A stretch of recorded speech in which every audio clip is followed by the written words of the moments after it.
Society 13 Podcast Network. Redefining podcasts.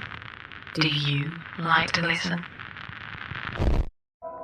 Oh, hi spooky people. You just caught me in the middle of a seance. Well, since you are here, let me tell you of how I'm an executive producer of the History Goes Bump podcast. This episode and many others are entirely listener supported. If you'd like to join me as an executive producer, check out the Support the Show tab at historygoesbump.com. And as always, thanks for listening. Now, back to my seance. Is there anyone here with me today? Is there anyone here with me today? What is your name? This is my cousin. Spooky.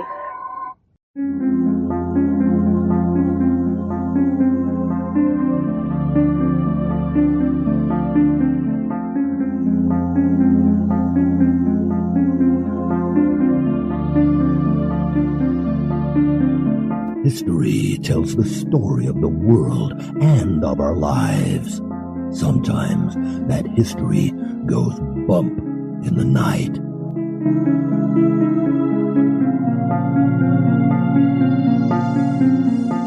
Broadcasting from the center of oddity and the supernatural in Central Florida, it's the History Goes Bump podcast.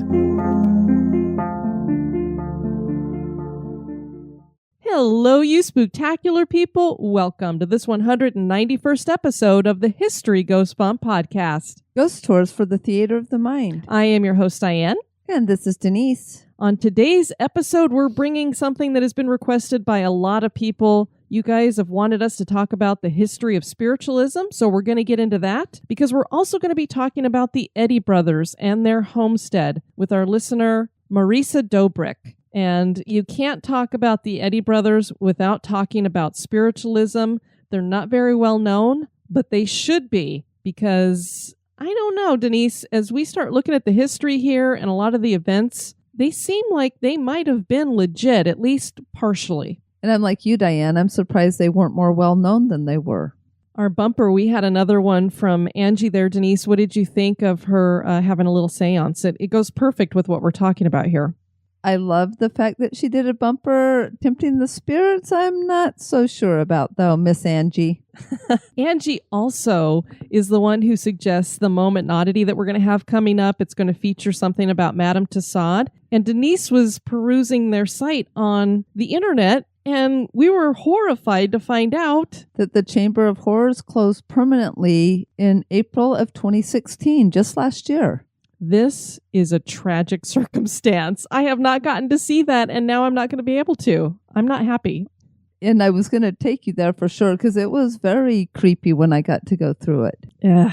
All right. Well, let's go ahead and welcome into the spooktacular crew, Allison, who spells her name Alllyson. Hello, Allison. Antoinette. Hey, Antoinette. Rachel. Hey, Rachel. Taylor. Hey, Taylor. And Abigail, who spells her name Abagael. And hello, Abigail. Talk about some creative parents out there. They're doing a good job with naming the kids. They're doing a good job naming, but they're doing a horrible job for them to be able to get little license plates for their bikes. Or a mug that has their name on it. Or a key ring. And now, this moment in Oddity.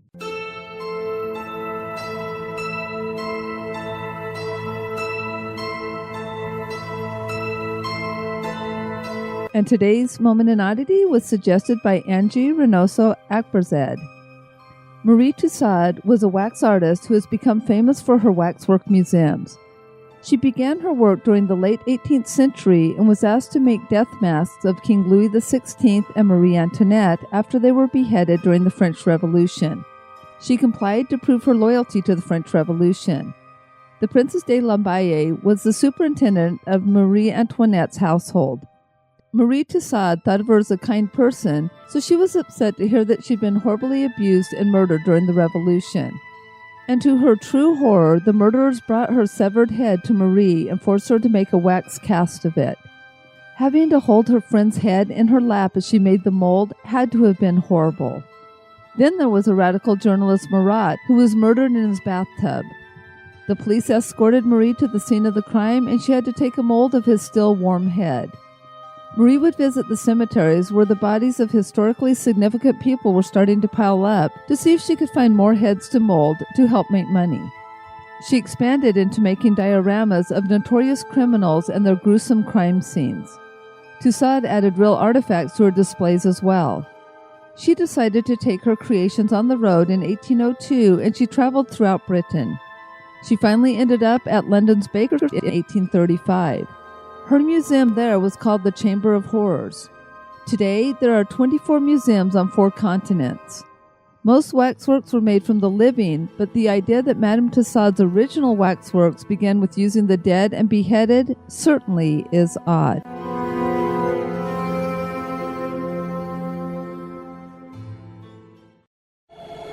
Pull the covers up tight. That chill you feel isn't the air conditioning.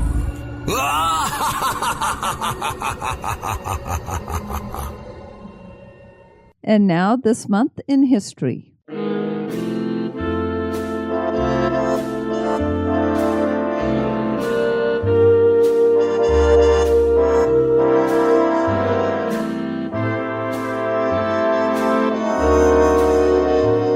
In the month of March, on the 27th day in 1977, the worst accident in the history of civil aviation occurred as 2 Boeing 747 jets collided on the ground in the Canary Islands, resulting in 570 deaths. The accident happened at the Los Rodeos airport on the island of Tenerife. One jet belonged to KLM and the other to Pan Am. Not only is the crash unique in being the worst, but one has to wonder how 2 jumbo jets hit each other at a small airport in such a devastating way that nearly all passengers on both jets were killed. Neither plane was supposed to be at this airport, but the airport they were destined for had suffered a terrorist bombing. Both jets waited at Los Rodeos to be cleared to land at Las Palmas. They were cleared and KLM was told to take off first. But the pilot, who was a top 747 instructor, decided to refuel first. During that time, a freak blanket of fog enveloped the airport. Planes would have to make a back taxi departure as well because of congestion at the small airport. The Pan Am pilots missed their turnoff from the runway just as the KLM was ready to taxi.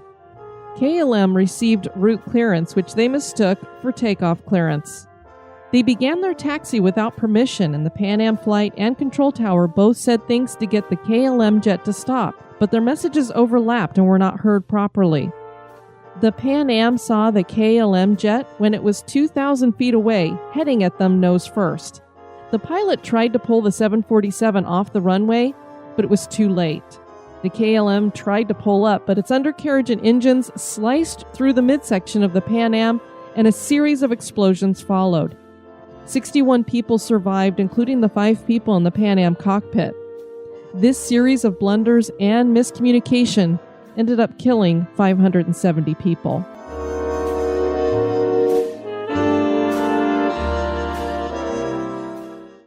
Psychic phenomenon and interaction with the spiritual world dates back to the beginning of humankind. Humans have used various means to facilitate this communication. During the Victorian era, the practice of spiritualism began and grew in popularity. Many people are credited with growing the beliefs and interest in the afterlife. The Fox sisters from New York are a couple of those people. The sisters would eventually claim to be frauds, but there was another pair of siblings who are much harder to discredit that were popular a couple decades after the Fox sisters. Those siblings were the Eddy Brothers of Vermont. Not only were they practitioners of spiritualism, but their home was host to countless spirits and apparitions, some of whom still seem to remain today.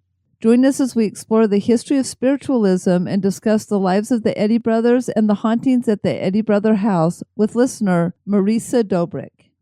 Now, of course, there have been volumes written about spiritualism, so with us talking about the history, obviously we're just going to be touching the surface of this, but we're going to hit some of the key main points and some of the most popular people involved in it. The condensed version. Consulting oracles or seers or medicine men seem to be a part of all early cultures, from the Greeks to the Romans to the Druids. Ancestor worship was a key part of religious practices in ancient China, revealing that people believed that the spirits of their loved ones continued on after death. It would be in the 18th century that a scientist named Emanuel Swedenborg would begin writing about philosophy from spiritual teachers. He was considered one of the greatest European minds, and many thought he had been chosen to bring enlightenment to the masses as a seer. The religion of Swedenborgianism grew up around his writings and claims to be a part of the Christian church. And when I was younger, I was really interested in studying other religions, particularly cult-type religions. And this is one that had kind of fallen on the side of cult. But in our more modern day, they have adopted a lot of the tenets of the Christian church. And so I believe they are just considered another Christian denomination nowadays. Boy, could you imagine when people say, "So, what's your religion?" "I'm a Swedenborgianism." I couldn't even say it. So I better just stay with plain old Christian. I'm just a Christian. Yeah, it's funny when I started reading about this as a kid. When I think of Swedenborgianism, for some reason, it made me think of a smorgasbord. So a lot of eating of food. Unfortunately, that's not what it is. Unfortunately, and no offense to anybody who is part of this religion, but what it reminds me of is that chef from the Muppets. That one. Yep. Again, not to be offensive. So if anybody's offended, I apologize. But that I could just see him saying the word. So the practice and beliefs around modern spiritualism have their beginnings in the Victorian era in the 1840s. Andrew Jackson Davis would claim to be a clairvoyant who was in contact with the spirit of Swedenborg.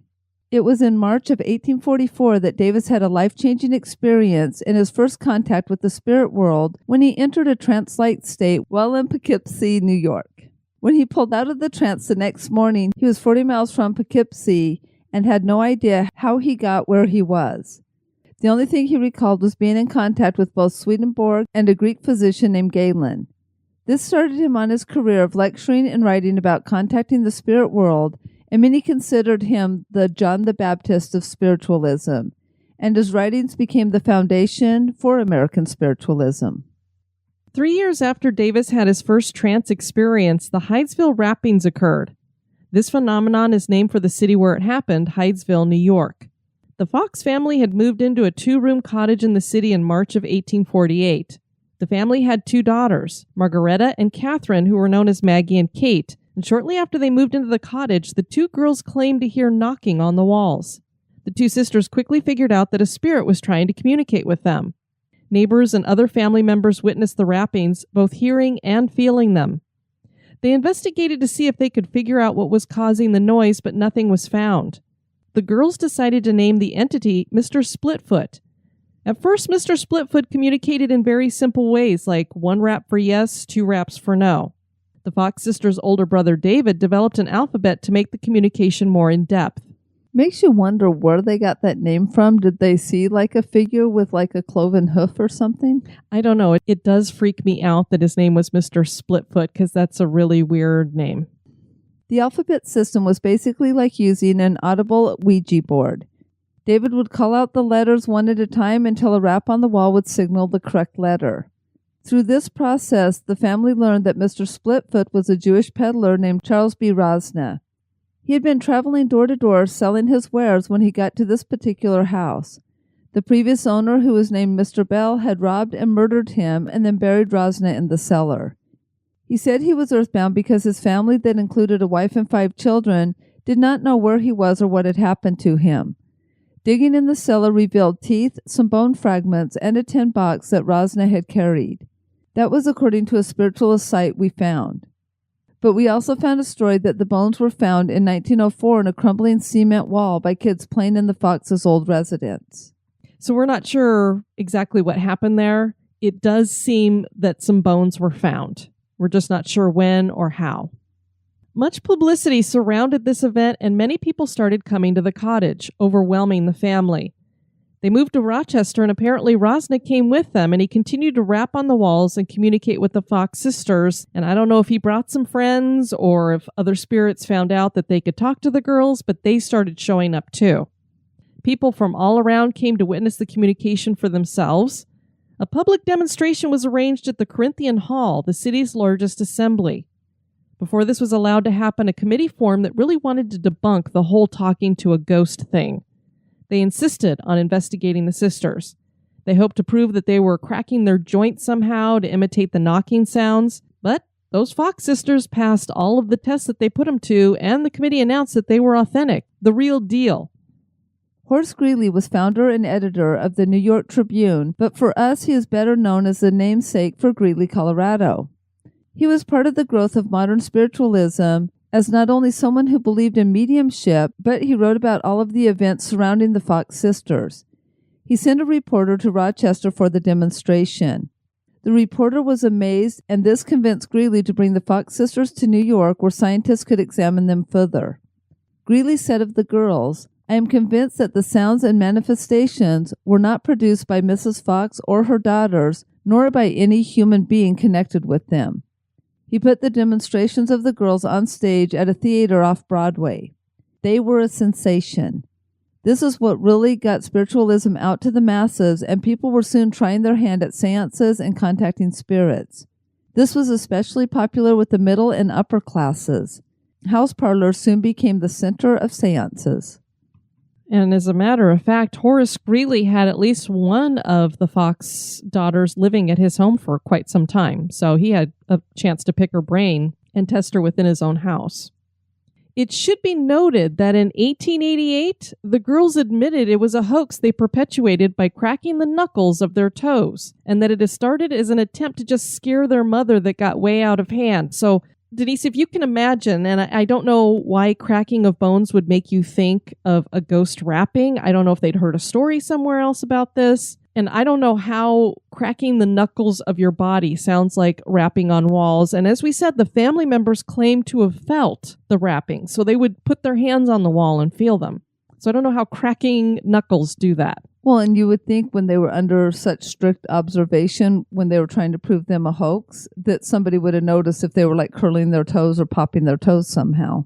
And my feet are not real flexible, so I don't know. Maybe there are people out there that you can just crack your toes while you're sitting there not touching them. But it's still, I don't know how that can be loud enough. But apparently, I don't know if they were pressured to do this or they really were just a big hoax. And I guess what had happened is they'd called their mom in one time and said, "Oh, listen, there's some rapping." And they thought it was a lot of fun. And then mom tells the neighbors and all these people start coming around. And before you know it, you're caught up. It's kind of like getting caught in a lie and you really can't tell the truth because now you're too far gone. So I don't know if that's what happened here.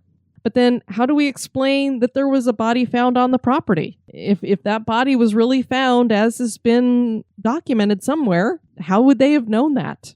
Now, as we were looking through the newspapers, we found an interesting article in the Evening Star, which was from October of 1888. And the author that wrote this article maintains that the recantation of the girls could not affect spiritualism. Because you can imagine, if these are your stars, these are the ones that you say really founded this, and then they come out and say, "Oh, we're a couple of liars," that's very devastating to your movement and your religious beliefs.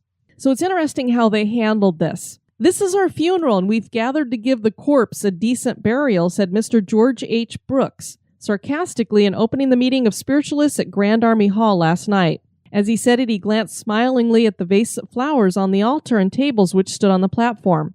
Mr. Brooks was about to answer the recantation of the Fox sisters, which was published in the Star a few days ago, and that was what he meant when he alluded to a funeral. There were about 150 people in the hall, mostly spiritualists, evidently. After some singing and a prayer, Mr. Brooks closed his eyes to indicate doubtless that he had passed under spiritual influence and began his answer to the Fox sisters' recantation. So he's gone into a trance. So obviously what he's going to be doing here is answering through the spirit, I guess. "The world," he declared, "had been prepared for the spiritual dispensation by the failure of an orthodoxy which taught the doctrine of an eternal hell and a personal devil to rescue and lift up mankind from blind materialism. John Murray came to found universalism with a heaven large enough to hold all humankind, but universalism likewise failed to stem the ever-rising tide of materialism." Then Mr. Brooks passed on to sketch the rise and development of spiritualism from the first mysterious rappings which, 46 years ago, puzzled the family and friends of the three Fox sisters in the little town of Hyde. He told how the mother of the girls discovered the spiritual intelligences which caused the strange manifestations, and how slowly hundreds and thousands had come to know and acknowledge the truths thus revealed. Communication having thus been opened, as it were, with the spirit world from the simple rappings, the manifestations became more and more complex and came in 100 ways. Mediums increased in number correspondingly, until now there was scarcely a household in the land which did not have a member of it susceptible to the influence or in which manifestations had not taken place. So this article, Denise, is saying pretty much every house has somebody who's talking to the dead. It was the era of spirit tempting. I guess that's how popular it was. And in the face of all this, Mr. Brooks exclaimed, spiritualists were told that the so-called recantation of the Fox sisters in New York the other night had killed spiritualism. If all the mediums in the world recanted, it would not kill spiritualism. Indeed, for years, spiritualists knew that two of the Fox sisters, through luxury and failing to live up to their higher selves, had become dissolute women. So now we're going to start attacking the messengers, Denise. But of course. The third, Mrs. Fox Underhill, was still as steadfast in the faith as a rock. She had striven again and again to rescue her two sisters, Kate and Maggie, who had fallen by the way. She had endeavored to surround them with all good influences, but her efforts were in vain. The girls went back to their old habits, he said, and less than a year ago, one of them, Mrs. Jenkins, had been arrested as a drunkard, and her two children were taken from her. So now one of the sisters who started this whole thing, well, she's just a drunkard and she lost her kids. And then, according to the person who wrote this article, Mr. Brooks gets really excited. For years, spiritualists had not regarded these two sisters as of them, knowing that they had entered, dun dun dun, the Catholic Church. And it was under Catholic influence that they had made their recantation. Of all the religions of the world, the Catholic Church, the speaker said, most feared spiritualism. It had used these Fox sisters in the hope of destroying spiritualism. At this point, the speaker became quite impassioned and warned his hearers to beware of the Catholics who were seeking to overthrow our schools and our government as well as spiritualism. In his excitement, he struck a vase of flowers on the table beside him and knocked it over, the water running to the floor in quite a stream. Continuing, the speaker took occasion to warn mediums against exhausting their powers as the Fox sisters had done. So they just ran out of power, I guess, Denise. Kind of like batteries. Leaving themselves in a weak condition physically and mentally and unfit to combat temptations. So I guess joining the Catholic Church was a temptation. He urged spiritualists to surround mediums with all good influences. The day had gone by when mediums could live bad lives and retain their standing. You know, the Catholic Church is extremely powerful, so I could see, even if it wasn't a hoax, since nobody could kind of figure that out, that they would have been able to pressure them into recanting that too. So I can see some truth in that. So then Mr. Brooks goes on to warn everybody to, protect yourselves and all that good stuff. And the article ends with how he ends this session. Then he gave a test of mediumship by touching the left hands of persons in the audience and attempting to tell them something of their lives and character. These tests were not very successful. Well, and then there's that. So we're not sure that Mr. Brooks actually was legit himself. So maybe that's why thou doth protesteth too much. Yes. The main thing that I wanted to share there, though, was how the papers were writing about it back in that time. Exactly, like it was just something that would be commonly in the news or discussed or talked about. Exactly. It's like talking about a political thing or what have you. Oh, well, we had this little event down the street. I mean, this was big news at that time. Can you imagine in 2017 talking about spiritualism in such an open way, and that there's this guy that's saying, darn Catholic Church is ruining it for us. In another article from 1890 in the Salt Lake Herald, we found the history of the house that seemed to have a haunting. There was someone who lived in the house before the Foxes, but after Mr. Bell. Mike Weekman, described as a poor, ignorant laborer, had trouble with mysterious rappings on the walls of the house. It got to the point where the family could not go to sleep at night, and they soon abandoned the house. And even a more interesting point that we found in this article was a part about spiritualism starting long before the girls with trance-channeling happenings in the Shaker Church in 1843 in New York at New Lebanon. The members struck with these trances delivered long discourses from eminent men of bygone ages.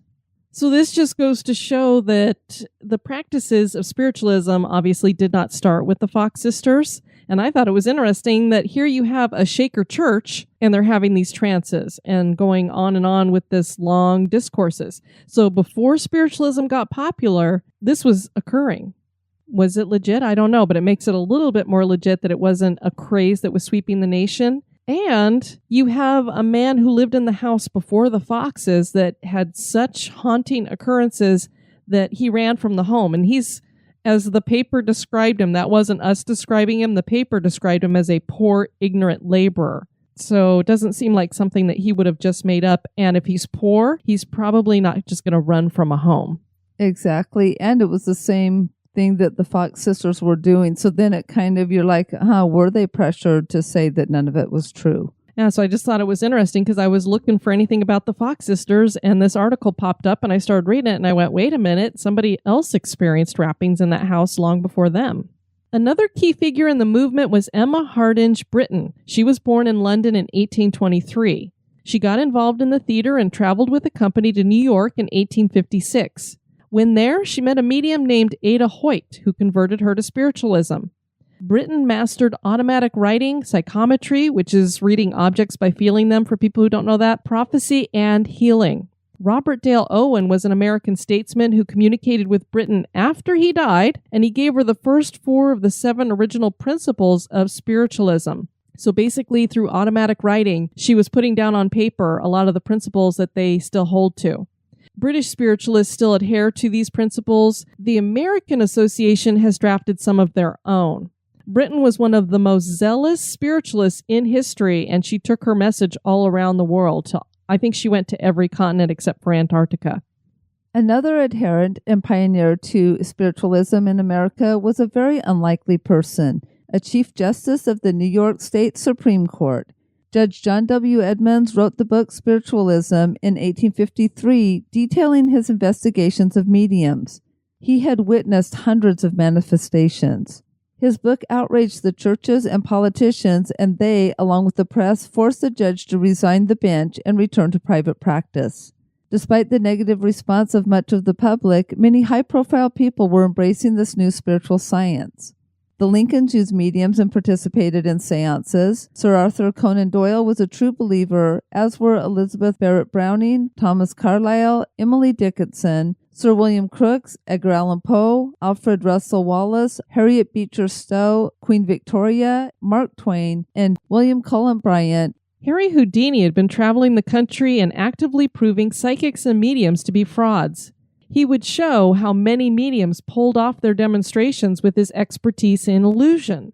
He became friends with Conan Doyle, and on a trip to America, Doyle offered Houdini a reading from his wife in regards to Houdini's dead mother. Mrs. Doyle presented the result in a letter which read, "Oh, my darling, thank God, at last I'm through. I've tried oh so often. Now I'm happy. Why, of course I want to talk to my boy, my own beloved boy. Friends, thank you with all my heart for this. You've answered the cry of my heart and of his. God bless him 1,000-fold for all his life for me. Never had a mother such a son. Tell him not to grieve. Soon he will get all the evidence he is anxious for. I want him to know that I have bridged the gulf, which is what I wanted, oh so much. Now I can be in peace." A little bit general. Yeah, very general. Houdini would believe none of it. The letter was in English, and Houdini's mother did not know the language. Mrs. Doyle drew a cross at the top of the page, but the Houdini family was Jewish. The experience happened on Houdini's mother's birthday, but she made no mention of the special date. The friendship with Doyle ended. While spiritualism was popular through the Victorian era, the 1920s would see a movement against mediums. There was even an anti-fortune-telling bill introduced into Congress in 1926. It was meant to outlaw any kind of psychic activity for money. Houdini testified before a congressional subcommittee in favor of the bill. The bill failed because of the constitutional guarantee of freedom of religion. The main reason why Houdini went out after these mediums is because the Doyles, he felt, played this trick on him. And so he made it his mission. At first, he was going to a bunch of mediums to see if he could get any of them to communicate with his mother. And then I think through all of that, he realized, oh, they're frauds. They're playing some tricks and I can imitate what they're doing. And so that's what got him started. Well, and I don't think I would have gone with what the Doyles said. It was very, very generic. I mean, any mother could say that they love their son, their dear, dear son, and then just those other things, and didn't mention the birthday. It's like, okay, not specific.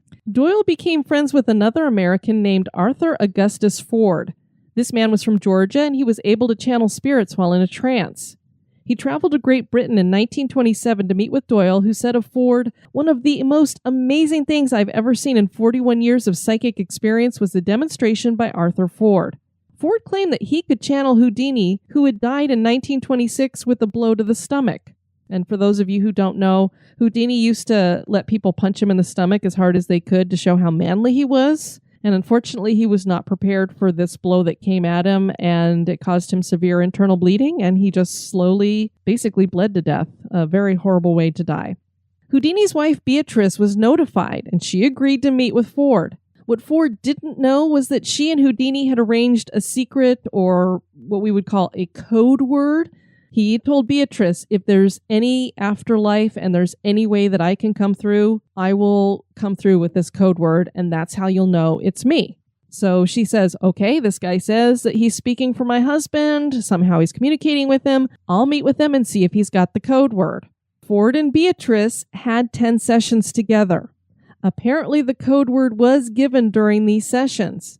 Beatrice said, regardless of any statement made to the contrary, I wish to declare that the message in its entirety and in the agreed upon sequence given to me by Arthur Ford is the correct code prearranged between Mr. Houdini and myself. The press reported that the code was not given correctly. So, which are we to believe, the press or Mrs. Houdini? It's hard to know the truth, but Beatrice did hold seances for 10 years on the anniversary of his death, which basically she said, I'm going to give it 10 years. So I'll give him 10 chances on Halloween night to come through and tell me that he is out there. And he never came through on any of those seances. So I don't understand how she would have gotten a message from Arthur Ford and then decided to do these seances. If you've already had him communicate with you, what's the point of doing these other seances and then to say that he never came through after that? So it seems to me that Houdini never did come through. Practitioners of spiritualism have consistently declined through the years. Great Britain has remained the hub of spiritualism. The first spiritualist church was established in the British Isles in 1853 by David Richmond at Kiley in Yorkshire. In 1855, the first spiritualist newspaper in Britain, the Yorkshire Spiritual Telegraph, was published. Spiritualist societies and churches popped up throughout the country throughout the 1870s. Today, there are more spiritualist churches, publications, mediums, and colleges in Britain than anywhere in the world combined. It showplaces the Arthur Findlay College at Stansted Hall in Essex, which is run by the largest spiritualist association, the Spiritualist National Union. So that's basically a brief overview, the nuts and bolts of spiritualism's beginnings, which on the surface doesn't seem all that creepy or spooky.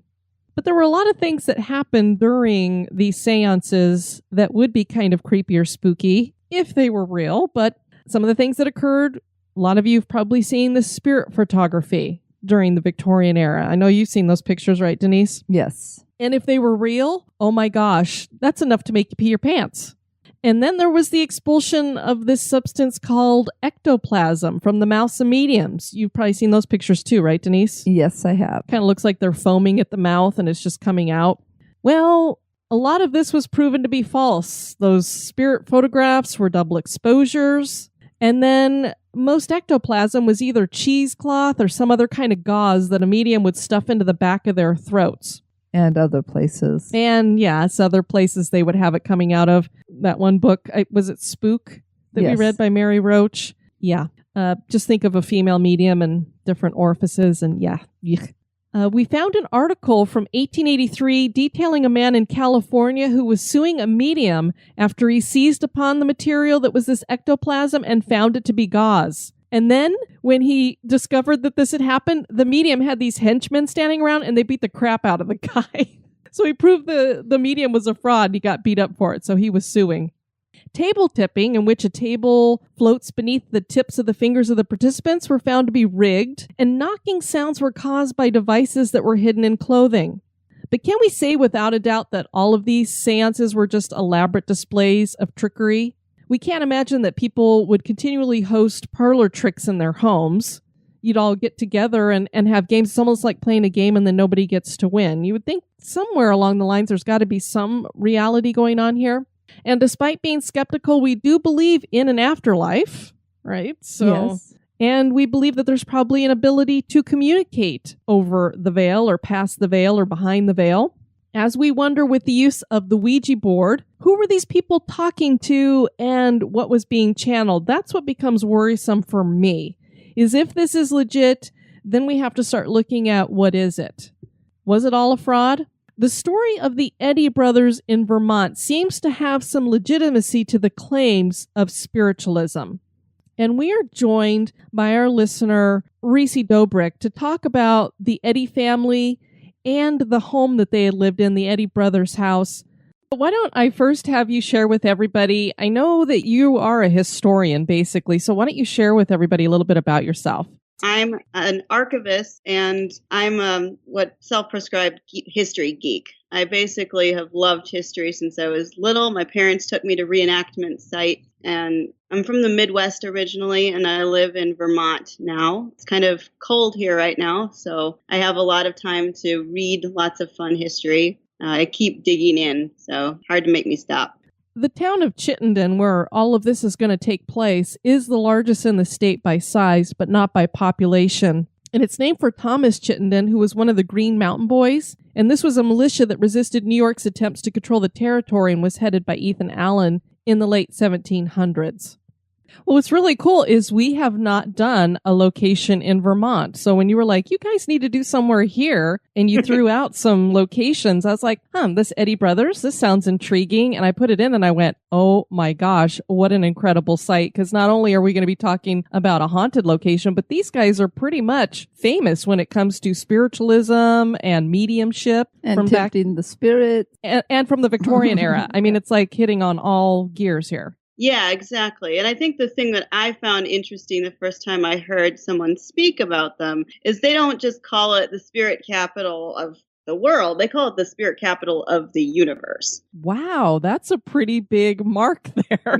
That's what I thought. Well, I can honestly say we've never had something where we can say this is the most haunted place in the universe. It's always either in that town or in the United States or the most haunted hotel. So now we're going universal. Pretty cool. They call Vermont the brave little state, and it likes to one-up everything sometimes.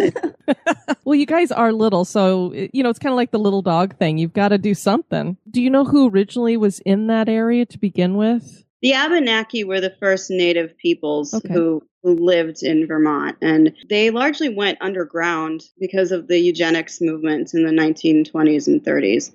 So a lot of them were targeted, along with French Canadians, because of the intermarriage. But the Wabanaki, they are state recognized, but they're not a federally recognized tribe. So this town of Chittenden, is it the whole town that they are saying is the spiritual hub of the universe, or is it just specifically where their farm was located? It sounds like the homestead was sort of the center of all this, but the town proudly called itself the spirit capital of the universe. As far as I can tell, because a lot of this is folklore too, is that there's a lot of things in the area because of the mountains that is somewhat remote. And so there's a lot of supposed hauntings in the area too. Okay, this makes me think of Santa Cruz, same kind of thing, where it's the whole area has a whole lot of supernatural stuff tied into it. That makes sense. I mean, I've heard that there's even the Yeti in other parts of the state, too. So you never know. Do they actually call it the Yeti there? I've heard different things. I think it's Wild Man. But we also have Lake Champlain has akin to the Loch Ness Monster. It has Champ, the lake monster, too. So. That's right. I've heard about him. Yep. So have you been to Chittenden? I haven't. I've been down to that area in Rutland, but not to Chittenden. We were going to try, but there was nothing really that justified the cost to go right now. The current lodge where this happened is not open to the public, and there's basically nothing else open. So we're going to go when the weather's nicer, and we'll make sure we report back. My husband's sort of the photographer of the family. So. Well, very cool. Let's talk about the Eddy brothers. We've got William and Horatio. What do you know about their past? So they were very poorly treated by their father. Zephaniah Eddy built the home, and he married a woman named Julia McComb, She was supposed to have been descended from one of the Salem witch trial witches who escaped, named Mary Bradbury. So as far as I can tell, there were 11 children total that the two of them had together, but several of them, as usually happens in the Victorian, died young. They had this homestead that they moved into when the children were younger. And as far as I can tell, they were just a very weird family. The stories and everything I've read about them says that they got treated very poorly by their father. They were basically abused by Zephaniah. So, sorry, that's RD. I scared the pants out of myself reading some of it because these children would, the two of them especially, so they were about 10 years apart, but they would see all sorts of spirits. Others, they'd be playing with other children. Their father would come to tell them to do their work, and he'd find that the children were gone. They would just go into these trances, and nobody could bring them out of it. And he abused them terribly. It wasn't just beating them. It was also like burning them to try to get them out of it. And eventually he sold the two of them to a traveling salesman, basically, a traveling show. And they traveled across the world going into these trances. And so I think the town considered them odd. And I think just about they were sort of scarred by their life by the time they'd grown up. Wow, it makes you almost wonder if this is one of those chicken and the egg things where did they start reacting this way because of the abuse that was happening to him? So it was a psychological protection, or did the abuse increase because he was like so frustrated and didn't know what to do when they're in these trance states? That makes sense. I mean, it sounds like at least some of the stories say that they'd actually disappear from their cribs and be found elsewhere, like even outside. Some of those stories just sort of struck me as tragic too. Wow, that is really bizarre, because what's interesting is this starts off, as you hear, with a lot of children who have some kind of medium skills, and they have that invisible friend that nobody else can see. So it's almost like that's what they're doing. But you usually don't hear entering some kind of a trance that is hard for you to pull them out of. And that's the key thing I think these two boys had when they traveled and when they were living at home, is they would go into this trance and nobody could pull them out of it. And they would talk about their friends who didn't exist. I mean, they weren't very well educated, as far as I can tell, just because it was a small area anyways. They mostly just worked a small farm homestead. So they didn't really have a background to make it up either at that age. Yeah, I was just going to say, where would have they learned something like this? It obviously wasn't taught to them. They didn't see it somewhere else. So this is something that just seemed to happen to them, which makes it a little bit more believable that something was going on here, whether we know exactly what that was. Yeah, and these two boys were the best known. A lot of the surviving children who stayed home also apparently had some gift, but they didn't, I guess, use it to such an extent. Or did I read somewhere, did their mother also have the gift, some sort of psychic gift, but she would hide it because of the abusiveness of their father? Yeah, so Julia Eddy was also, at least all the stories say that she was of Scottish descent, the Salem, her side of the family. So the Eddy, Zephaniah, didn't have the gift. It was Julia and her family that did. And she was supposed to be able to just see things, far seeing, guessing, knowing, but she tried to hide it. And so their first son, and I forget his name, was born very much a normal sort of angry person in the vein of Zephaniah. And the rest of them, they came out more like Julia, sensitive and just having these gifts, especially the trances.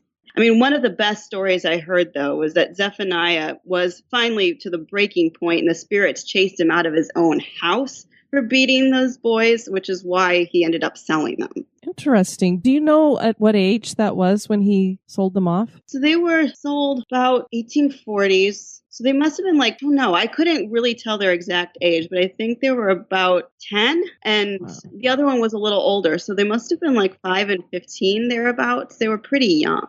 Wow, that's pretty sad. So it wasn't like they were really in a place where they could be off on their own and taking care of themselves. Well, again, I couldn't find the exact dates. It seemed like they were about 10 years apart in age. These two were the most gifted. Back then, parents could bind their minor children over up till the age of 21. And I've seen that before. They could just bind someone off into service as indenturehood. And there was no real protection for that. And that's what I imagine occurred in this. And That's my best guess. The thing that just blows my mind with just what little reading I've done is that the dad, when he was trying to get these boys out of the trench, they might have had the trickery, but he would do things that would cause, it would be almost impossible to hide or to mask it if you were faking anything, like with hot coals and hot boiling water, things that you would flinch no matter what, and they wouldn't even have any reaction. Isn't that true?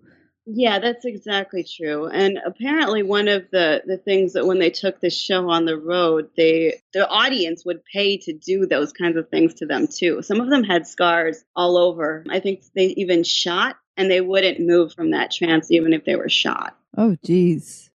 A lot of this is filling in folklore and not the full, I can't find the whole story. A lot of it is sort of fanciful too, so. And I mean, the historic books I was able to mine seem to indicate that they were charlatans, that they were making it up. My feeling, the more I've read about them, is that there was probably something, and that they eventually learned to kind of gain from it by making tricks, making it a good show. Sure, because one of the things that I've always found interesting is when you go to a haunted location, 9 times out of 10, nothing's going to happen because you can't make something happen there. So I kind of feel that same way when it's with mediums too.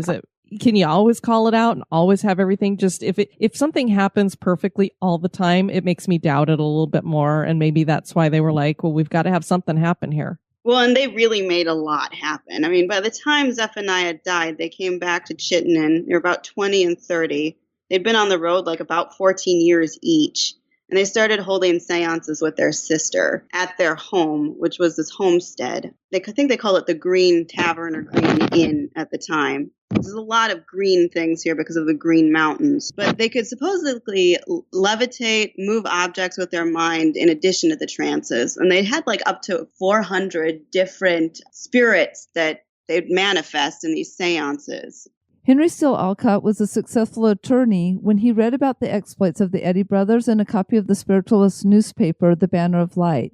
Before becoming a lawyer, Olcott had studied agricultural science, founded a school for agricultural students, been the farm editor for Horace Greeley's newspaper, the New York Tribune, and had been a special investigator for the Union Army during the Civil War.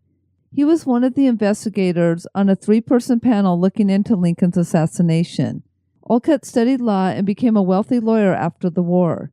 He decided he wanted to check out what these Eddy brothers were up to, and his main goal was to prove them frauds. He thought they were frauds, but he actually observed them for 10 weeks. Just like everybody else, he thought they were really weird and didn't like them, but afterwards he believed it was true. He wrote a book called People from Other Worlds about his experiences, but he cataloged like 400 different spirits. A spinning woman, a Native American from the area, probably Abenaki, women, and then he actually viewed them. He saw some of them.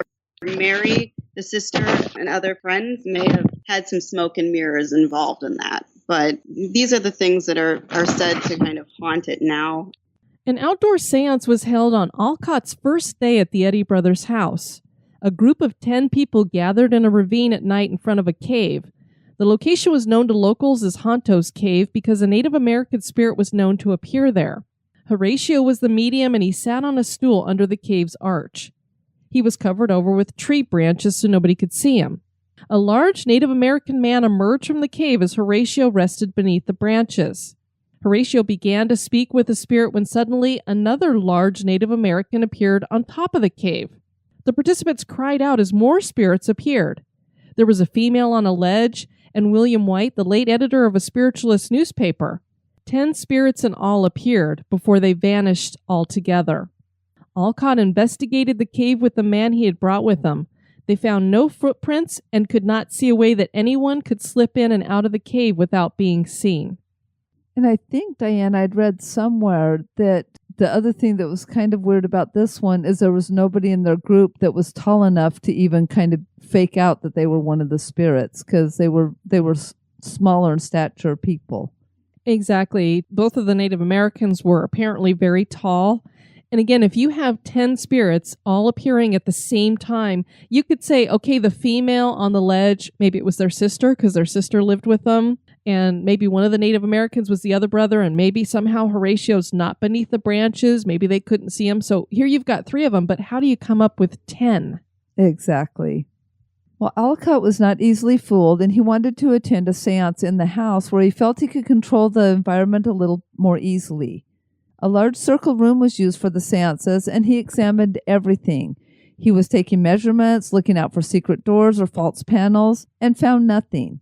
He brought in engineers and carpenters to look over everything and see if they could find anything strange, maybe something that he had missed, but the experts found nothing out of the ordinary either. Alcott was convinced after this that the walls and floors were solid. He stayed on for many weeks participating in seances. People would sit on benches and watch as spirit after spirit would appear from the seance cabinet. Some nights there could be as many as 20 or 30 apparitions. Some would be solid, others transparent. Some were very tall and others quite small. And all races and forms of clothing would make appearances. So this is Alcott, who's come to prove these guys to be frauds, and now he's befuddled. He doesn't know what is going on here. He's examined everything thoroughly, and this seance cabinet that they used was only big enough for one person to be inside of it. So it's not like they could hide these people in there and have them just come out, especially in large numbers. To have even more than one come out would be very unique. So I could see if we just have one brother going into the cabinet and then the spirit comes out of it wearing these different clothes. Okay, it was a quick change and, he's just imitating somebody else. But to have multiple ones, that's a little bit harder, especially, and I don't know if the 20 or 30 are all standing about the room together, or if it's just 20 one at a time. I'm not exactly sure how that all came about. But it was convincing enough for somebody like Alcott, who not only was skeptical, but he wanted to prove these guys to be frauds, for him to be like, So Alcott spent several weeks there. He was there for about 2 months, and he surmised that he probably witnessed about 400 spirits in that time. And he just continued to investigate, and in the end, he said that he felt that the brothers were incapable both physically and financially of pulling off an elaborate fraud this way. Because keep in mind, if we're talking about a lot of different clothing here, they would have had to have bought all of that clothing, and they just didn't have the finances. Maybe they hired a bunch of people to come in and help them out, but again, that's expensive. And the other thing, as you were listening to Reese describe the brothers in their youth, basically being sold off to the circus, they weren't going to school. So the brothers were practically illiterate. They didn't have a lot of formal schooling. And another interesting thing about Alcott is he didn't like the brothers. He didn't like his stay there. He didn't care for the food. He didn't like the brothers. So you got to wonder, if you don't like somebody, you're probably not going to lie on their behalf, let's say. So it lends a little bit more credence to the belief that maybe they were legit. And as Reese said, he wrote this book, People from Other Worlds, and I found some excerpts from it, and I just wanted to share these with you guys.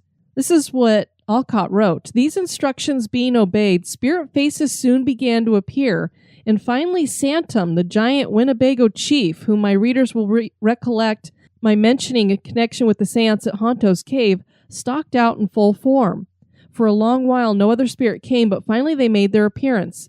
Electa, a light-complexioned, and let me just say, this is his writing, so I don't want to get emails about our politically incorrect speech. I'm reading what he wrote. A light-complexioned squaw, about 17 years of age, who always brings her pet robin with her, and who forms one of the spirit band who perform instrumental music at the dark circles, many of which I've attended and which will be described in due time, was among the earliest visitors. Then the deceased members of their own family appeared, among them Miranda, who came hand in hand with a young man named Griffin Grinnell, to whom she had been betrothed.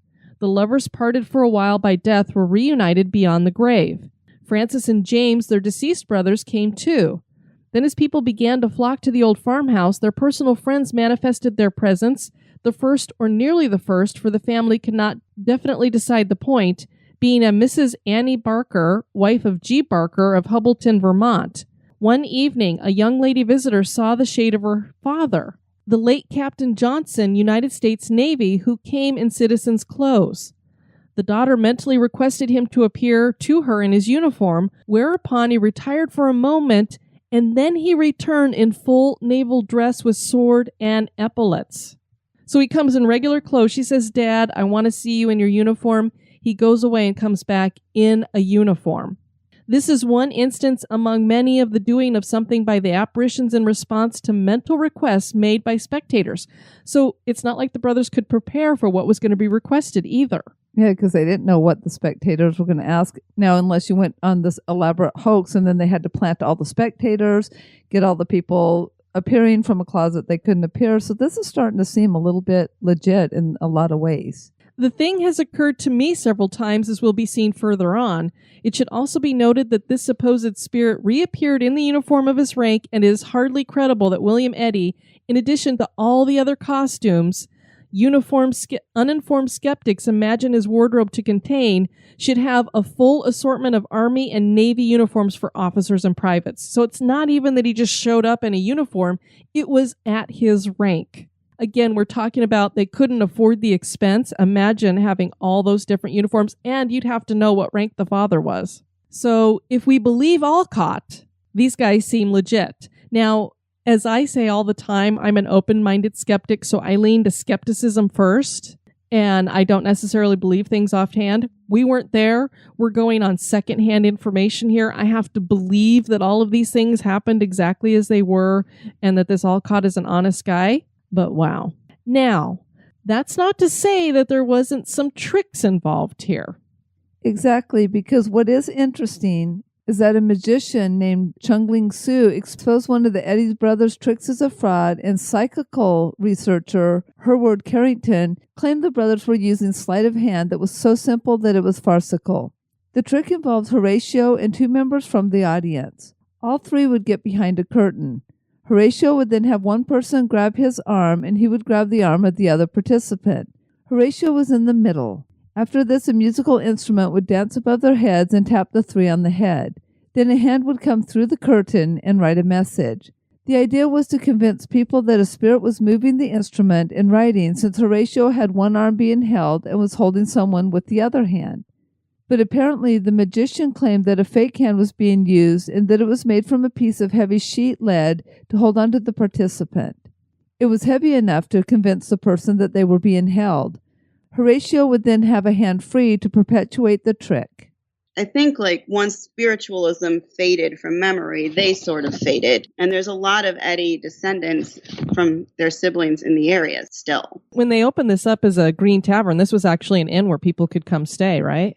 Right. And I think seances were one of the main parts of draws to come. The Eddy brothers had been pretty famous. I mean, they've been on the road 14 years. People saw them all over.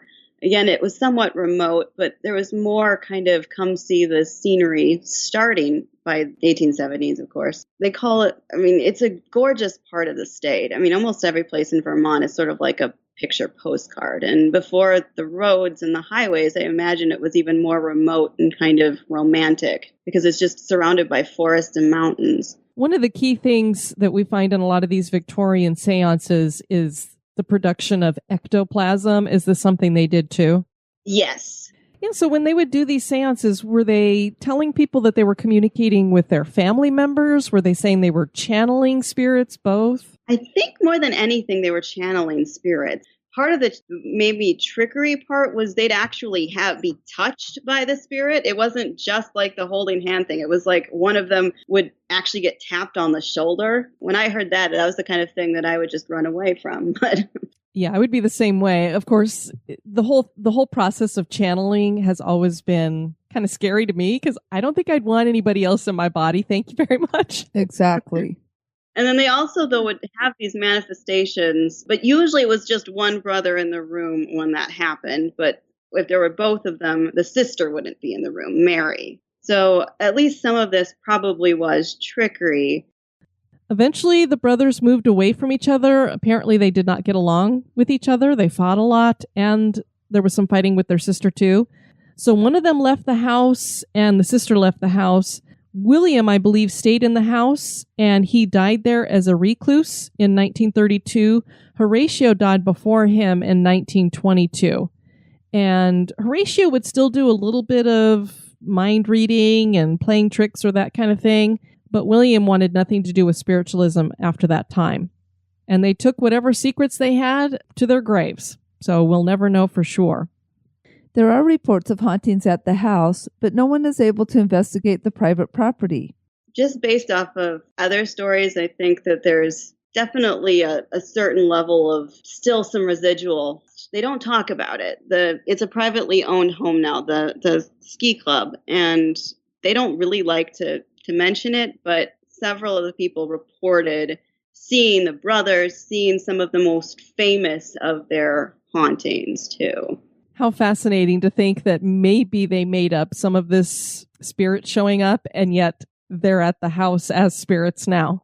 That's what I thought. I mean, I figured in some ways it was so tragic. I mean, these young people were so poorly treated at the time. They kind of grew up odd, close to their family, but really no one else. And I mean, I think perhaps the home was kind of a place where they felt safe.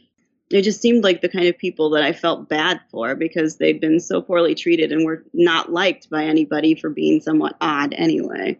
Yeah, what's interesting is you mentioned the Fox sisters and everybody's like, oh, yeah, heard all about it. Eddy Brothers, I was unfamiliar with them. Yeah, and I think that Vermont is a little proud now, some of its stories, and I think the Eddy Brothers is starting to come out more. We did this event and get to listen to more of the spiritual side of Vermont history. There's another book that I think is in the works on them, sort of the updated version, because they have debunked some of the trickery they used, but there's all sorts of sort of interesting happenings that because Vermont was sort of remote, I think didn't necessarily get remembered.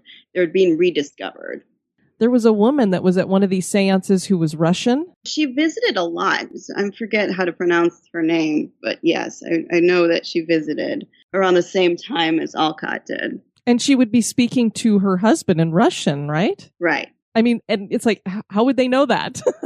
They barely can do the English language. And I think that's really one of the things that made it for Alcott, that there was some truth to all this. Because I think there were other languages spoken too. I don't recall all of the haunts and all of the stories, but I think they had several. I think one of them was French Canadian as well. Interesting. I know whenever I hear people talk about EVPs that they've caught and they catch them in different languages and they have to take it to somebody for those people to translate, that also to me gives it legitimacy.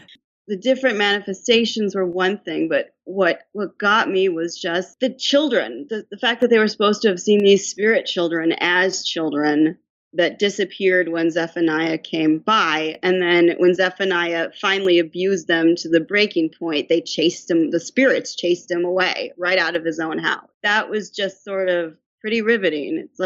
It's sort of like they'd said enough is enough. And that reminds me of all the other get out kinds of manifestations you hear about.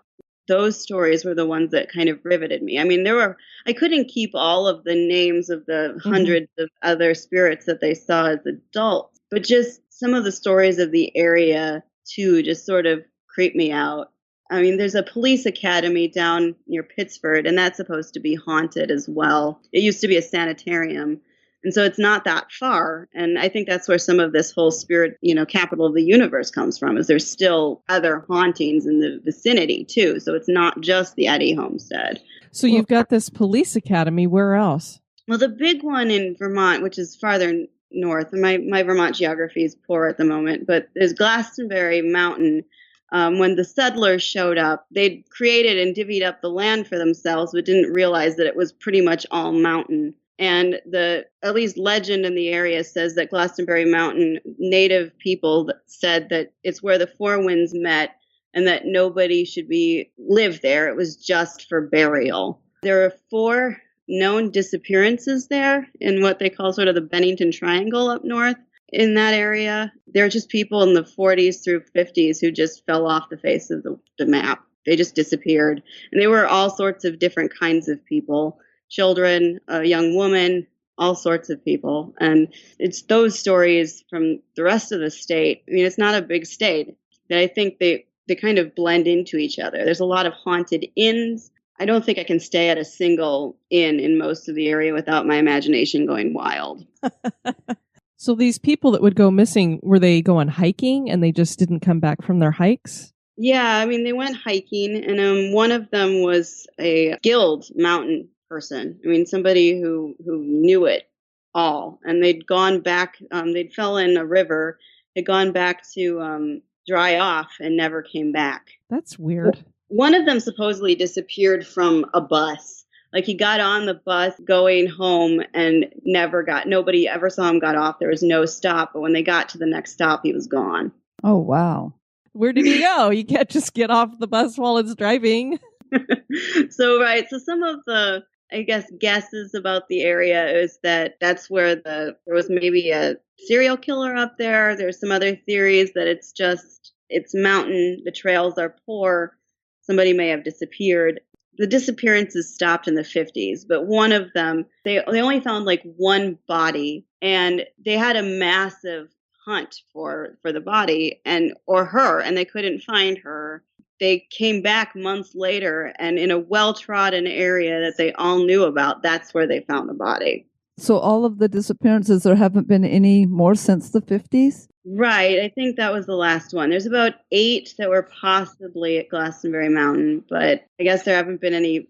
I mean, there's still disappearances at times just because it's a mountain. There's mountains everywhere. Right. So we have people who disappear, but those unsolved ones, I think, stopped in the 60s. Which almost makes you wonder if it isn't some kind of man-caused something. Yeah, and I think that's probably it, but it makes a good story, especially because everybody says it feels very creepy in that area. It just has that kind of heavy feeling of fear and just scary. To me, I say a lot of the time, humans scare me more than ghosts. So if it was a human that was doing something up there, that to me would be just as scary as if they were just walking into a vortex and disappearing or something. True enough. Well, Reese, thank you so much for joining us and for saying, hey, us over here in Vermont, we need some attention. Get away from California for a change. Yeah. Well, happy to. The California stories are great, though, too. So I just wanted to make sure that some parts of New England were visited. Thank you so much for having me. All right. Have a good one. Thank you. You too. Bye-bye. Bye-bye. Bye-bye. During the rise of spiritualism and seances, were there spirits being contacted?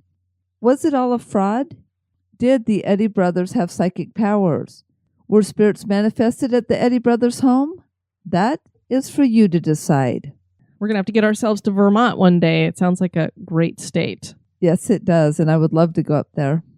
Our next episode, we're going to be checking out another university, Penn State University, and we'll be joined by Matt Swain again to tell us about the hauntings of this university where he works. And there's a lot of stuff going on there. After we're done with our show, any of the young people who listen are never going to want to go to university after they graduate. Oh, and we just have more on the calendar too, Denise. I don't think there's a university out there that doesn't have a ghost. That sounds pretty accurate. I want you to check out our website at historygoesbump.com. And Denise, if people want to send us feedback, where can they do that? They can do that at historygoesbump@gmail.com. And we did get an email from Deborah. She says, "Hey, Diane, and especially Denise. I was listening to a podcast where people are interviewed about their paranormal experiences. A woman described seeing 2 male ghosts, and they were wearing bell-bottoms and fringed vests." That's even actually cooler than parachute pants, I think. Hey, we've got we're getting closer to the parachute pants. I like the bell-bottoms and fringed vests, so that's awesome. Your hippie ghosts. Oh, and that's what she says. Yes, there are hippie ghosts, Denise. If you would like to hear for yourself, the podcast is called Scared, hosted by Phil Holmes, episode 29, entitled Brian's Coat. Enjoy. And I love Phil Holmes' Scared. It's very, very good. And we also heard from Richard Burns. My friend who has a ghost in her house told me she was downstairs when the TV turned on. She shut it off, it turned back on, so she shut it off a second time. Then it turned back on, and she said, "I don't want the TV on," to her ghost. "I want to sleep."